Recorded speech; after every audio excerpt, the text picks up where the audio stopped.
Disclaimer.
Hello CID.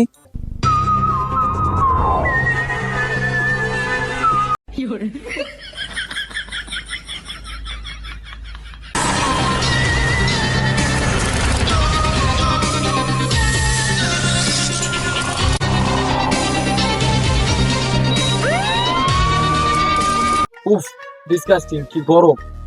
দয়া, তুমি তো দিন দিন শুকাই যাইতাছ।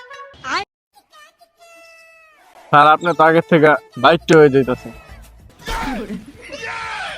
তো কি খবর তোমাদের? এই তো স্যার ভালো, তাইলে ছেলে মিলে খিচুড়ি। তো দয়া, তোমার কি খবর? ওই যে স্যার, ওই যে কি? ওই ডাইলে ছেলে মিলে খিচুড়ি। স্যার আপনার কি খবর? ওই যে স্যার ওই যে কি? ডাইলে চাইলে মিলে খিচুড়ি। তো দয়া, দিনে কয়বার? স্যার দিনে 3-4 বার হয়ে যায়। মানে মানে মানে স্যার আপনি কি জিজ্ঞাসেন? আমি জিজ্ঞেস দিনে কয়বার বাথরুমে যাব? আমি জিজ্ঞাই না যে বাথরুমে যাই কি করো। স্যার আমি তো ওইটাই কইছি, দিনে 3-4 বার বাথরুমে যাই। তো স্যার ফোন দিয়ে কি কইলো? কোন দিয়া যা কইলো দয়া, বিষয়টা বুঝতে পারতাছো? কোন নাই তো স্যার, কেমনে বুঝবেন? ও কই নাই, আর কওয়া লাগবে না, সোজা স্পটে চলো। চলেন স্যার।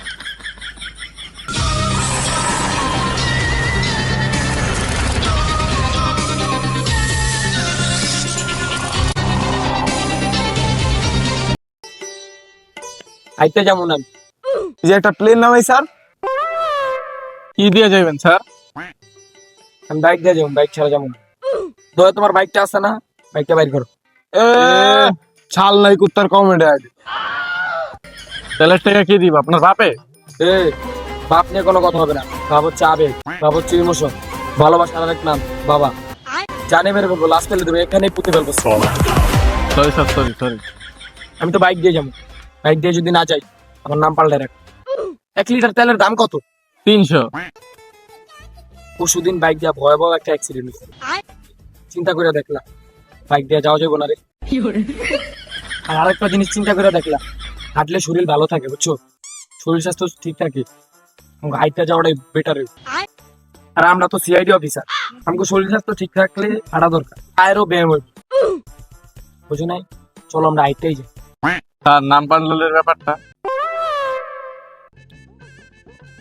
এই কেস শেষে যে টাকা পামু ওই টাকাতে 5 টাকা করে তুমি 2 ঘন্টা 10 টাকা দিয়ে দেবো। ঠিক আছে, চলো চলো চলো।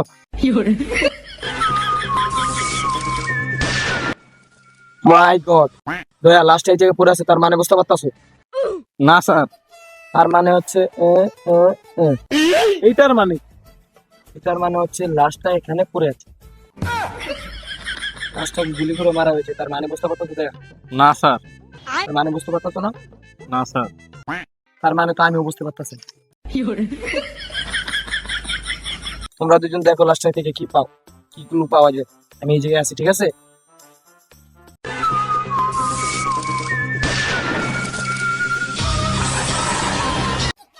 এই অভিজিৎ জিজ্ঞাসা তো, উনি মারা গেছে নাকি? ভাই আপনি কি মারা গেছেন? দয়া কথা কয় না তো, মনে হয় মারাই গেছে।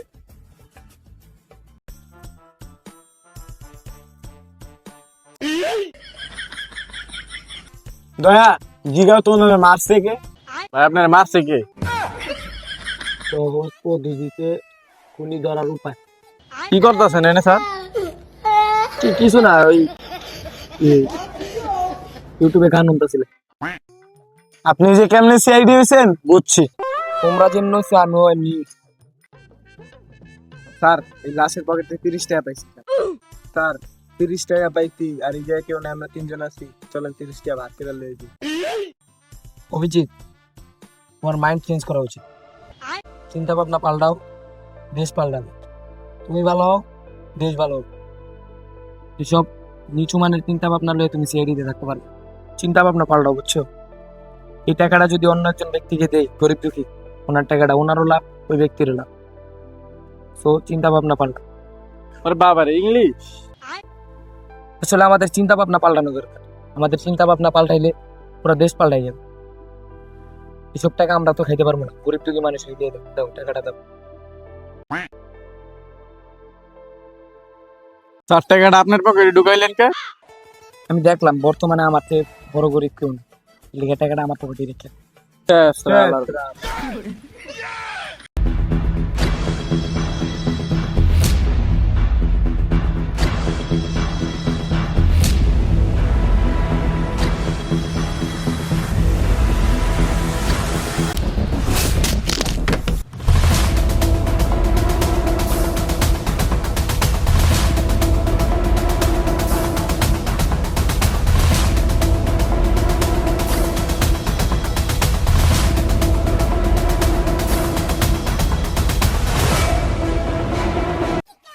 Hello CID.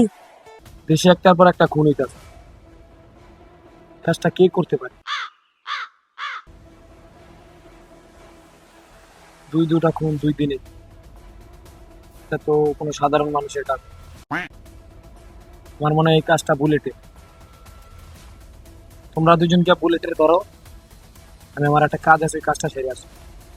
ঠিক আছে, যাও।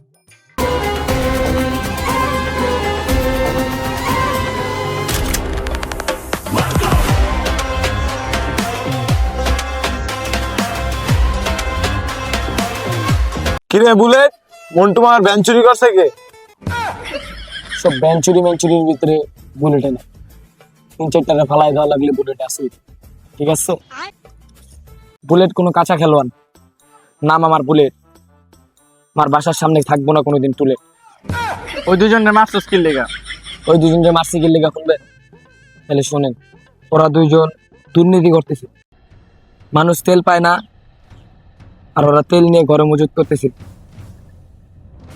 তেলের জন্য পুরো বাংলাদেশ এখন হাহাকার। আসলে এই বাংলাদেশের জনগণ তো ভালো না, এরা নিকৃষ্ট জনগণ। এরা যে শুনতে পারছে যে তেলের সংকট হইব, তেল নিয়ে ঘরে মজুত করে। আসলে এই বাঙালি জাতিটা না খুব নিকৃষ্ট একটা জাতি। যখন এরা শুনতে পারছে যে তেলের সংকট হইব, বিনা প্রয়োজনে এরা তেল কিনা ঘরে মজুত করতেছে। কেউ ট্যাঙ্কিতে, কেউ গ্যালানে। আর যারা রাস্তায় চলাফেরা করে, বাইক নিয়ে যারা কাজে কর্মে যায়, তারা তেল পাইতেছেন। তারা ঘন্টা ঘন্টা তেলের লাইনে সিলিয়ার করতেছে। আর যাদেরকে মারছি এরা ছিল এই নিকৃষ্টদের ভিতরে। এরা তেল নিয়ে নিয়ে মজুত করতেছে, এই জন্য তাদেরকে মারছি। আসলে আমরা বাঙালিরা কোনোদিন ভালো, আমরা এরকমই থেকে যাই। নিজের দেশের সম্পদ বাইরের দেশে পাঠাই, বাইরের দেশে পাচার করি। আমরা নিজেদের ভালো চাই। আমরা বুঝি যে অন্যকে ঠগায় খেলি, এটাই সুখ। এই বাঙালি জাতি কেউ কারো ভালো চায় না, নিজে বাঁচতে পারলেই সব। তার জন্য এই 2 নিকৃষ্টরে মেরে ফেলেছে। ওরা তেল নিয়ে ঘরে মজুত করতেছে। তুই ঠিকই করছস, আমরা যেটা করতে পারি না এটা তুই করে তাই। এই তো আজকে মুখে তো স্যাপসি আইন তো নিজের হাতে তুলে নেওয়া অপরাধ। যখন ওরা তেল মজুত করতেছিল ঘরে, তখন আপনাদের আইন কোথায় ছিল? তেল পাচার করলে আপনাদের আইন কোথায় থাকে? তখন কি আপনারা হাতে চুরি করে থাকে? আইন শুধু আমাদের জন্য। যারা অপরাধী তারা বাইরে ঘুরতেছে, আর যারা নির্দোষ তারা বছরকে বছর জেল খাটতেছে। তখন আপনাদের আইন কোথায় থাকে? দেশের তেল বাইরে পাচার হইতাছে, তেল মানুষ মজুত করতেছে। যার লাগবো না সেও তেল নিয়ে মজুত করতেছে বিনা প্রয়োজনে। আর যার লাগবো সে কত খাটাখাটনি করতেছে, তেল 3-4 ঘন্টা তেল পাম্পে থেকে তেল পাইতেছে না। তখন আপনাদের আইন কোথায় থাকে? তোর কথা সব বাদ দে, আমগর এক বোতল তেল দিছে তোর ধরে লয়ে যাওয়ার লেগে।